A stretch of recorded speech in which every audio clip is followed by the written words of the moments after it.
How's the camera looking? Yeah, it's good. I don't know how is it with the focus. It's on autofocus, so it should focus on the closest object, Yeah, okay. This should be me. which is you. Maybe. You're in the spotlight, PC. All right, so today I want to talk about something special, something that I've been trying to put together and I've searched for online, but I couldn't really find anything suitable.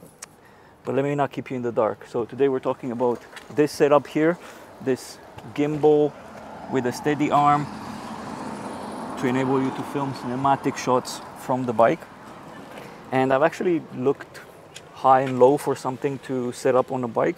I couldn't really find much. I've found a couple of videos and I put it on the screen and links to them, which were referring more to bigger setups, bigger cameras, bigger gimbals, more cinematic, more for movies.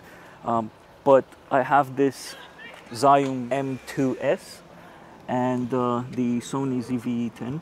And this is a very, very compact setup, as well as the lens. This is a 11mm Sony 1.8. So the setup is super minimal, and I really didn't need the bulky steady cams and arms and so on. So what I've done, I found this steady arm, which is for small payloads up to 5 kgs. It's really meant for you to attach it to your walking vest. But I managed to set it up here. It took a few iterations. I have it attached to a Ulanzi quick release plate. So for example, I can take the whole setup, yeah, and I can move it on the back.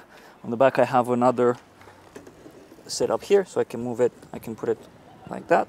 So how do you know it's fixed there? Well, there's a snap to it. There you go. So now it's snapped. Okay. So it's in, and you can then lock it, so that's not gonna come out.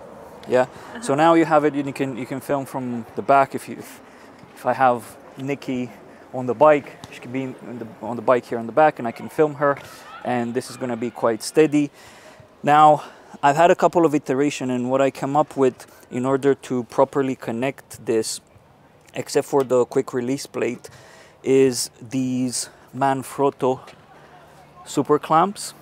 And I have one here in the back on the pannier, and then another one in front here, which is attached to this handles here. Now the challenge on the front was the fact that the handlebars are not straight, are not leveled.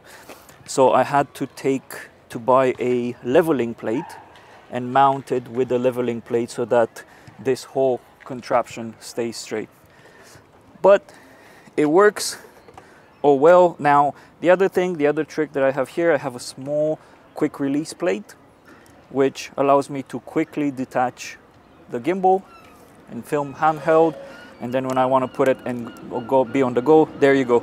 So I have a proper setup. Now, the other trick with this, with the quick release plate system, and the reason why, if you come here, the reason why I got this very square quick release plate is the fact that I don't need to put it just in one position. So if I want to film a side shot, I can just mount it on the side. There you go, locked it. And now I'm filming a side shot without having to rearrange the gimbal. Yeah, I could reposition the gimbal thing, but with this Zoom, I can double click to have it straight on. And now I can basically film a side shot because this is a handheld gimbal. And I'm gonna show you a few shots. What happens with not using a gimbal that is made for cars, the bigger, bulkier ones, is these handheld are not built for those quick side jitters and wobbles.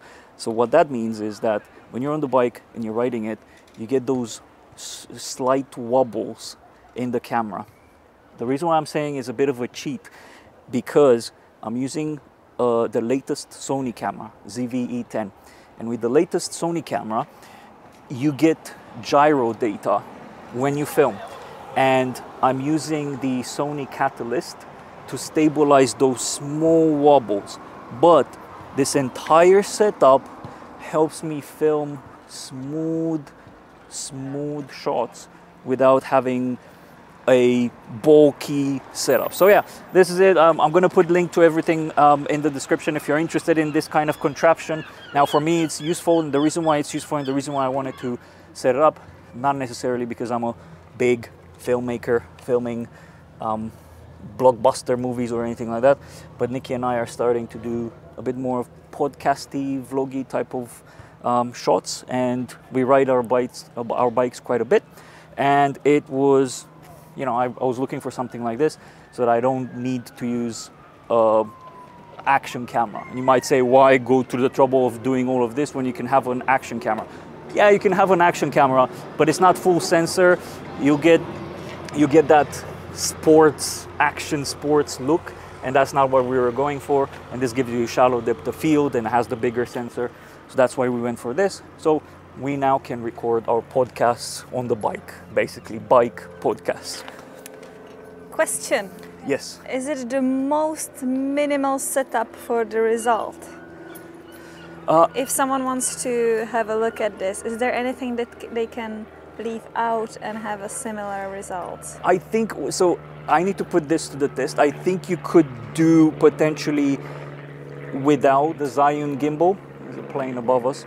Without the Zion gimbal, because if you don't plan to tilt pan your camera and you just want to film forwards or backwards towards you and just do a vlogging type of setup, you could potentially just mount the camera on this steady arm.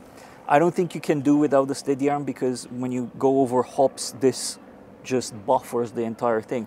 But the reason why you can do without the gimbal is because if you have a Sony camera, some of the latest, you have this gyro data, and then you can stabilize it all in post with the Sony Catalyst Browse application. So yeah, maybe get rid of this. Alternatively, you can also just get rid of everything and just film with the action camera. But again, you get that action camera look, you don't get any shallow depth of field, the sensor is smaller, so yeah. And are you concerned that the camera might fall, or is it all super stable and safe? So that's a really good question. So I had a couple of iterations of this, because I was using cheaper clamps, and at one point I was using a ball head rather than this leveling plate, and it started getting a bit loose. Now I also tightened the whole thing really, really well, but what I would say is I'm still not putting my entire confidence into this setup. It's not an action camera. You're not supposed to go and basically jump off dirt roads or things like that. So even when I'm moving this, I'm moving it slowly and with care, right? And the last question, do you now get more looks for this interesting camera setup or your bike? I think probably the bike. Still? Yes, the bike is. And I'm probably going to do a video about the bike as well, eventually. But the bike with this thing, you're definitely not going to be inconspicuous about the whole setup. Normal people's bike, bear's bike. Yeah. Thank you. Great. Right.